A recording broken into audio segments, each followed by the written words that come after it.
One of the biggest 8-bit tragedies for us English speakers is that Biomiracle Bokutte Upa never made it out of Japan. This game is just a masterpiece of the 8-bit era. Bokutte Upa, which means I'm Upa, was released by Konami in 1988 for the Famicom Disk System. As with many of the more popular Disk System games, a cartridge version was released several years later. Neither version was released outside of Japan though, which is a real bummer. I guess they thought the fact that the main character was a baby didn't make it cool enough for a wider release. In many ways, Upa is your classic 8-bit platformer, but with a few twists. I mean, for one, you're a baby, that's kinda unique, right? At first glance, it's easy to think that this game might be kinda easy since you play as a baby, but don't let that throw you off, you'll still die a lot in this game. The defining mechanic of this game lies in Upa's weapon, a magic rattle. When you hit enemies, they balloon up and start floating away.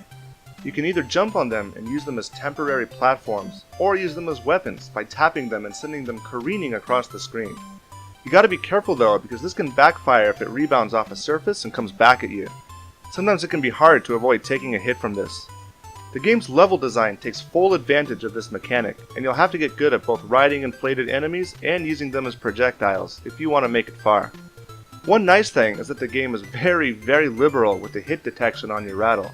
This means you can pull off some pretty tricky platforming maneuvers with relative ease.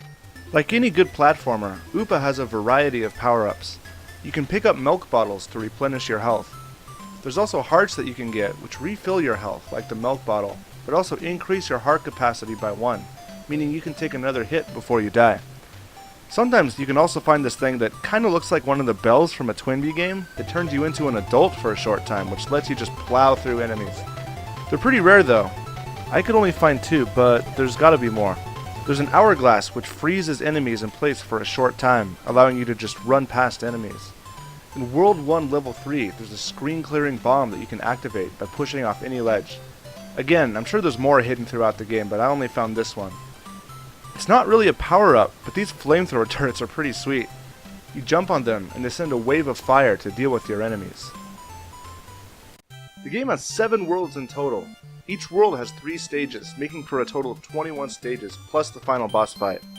Each world has a different theme, and for some reason a lot of them are based on food.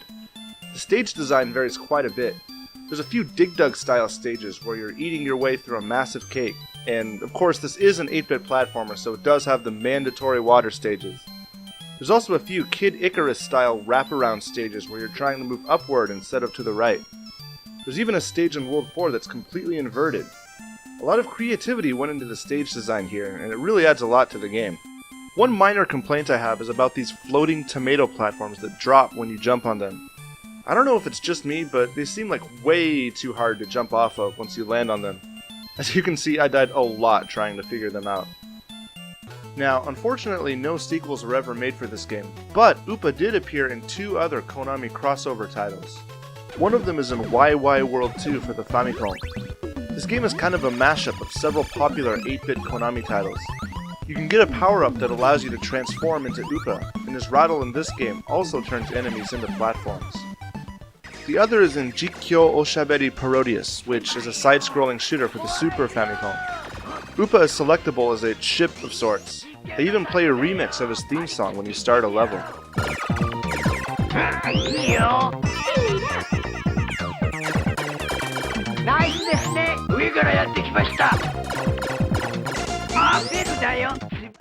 Anyway, if you're a fan of old school platformers, this game is definitely worth tracking down. You can tell the designers at Konami poured their heart and soul into this game, hoping it would be the next big franchise, but somehow it just ended up falling short.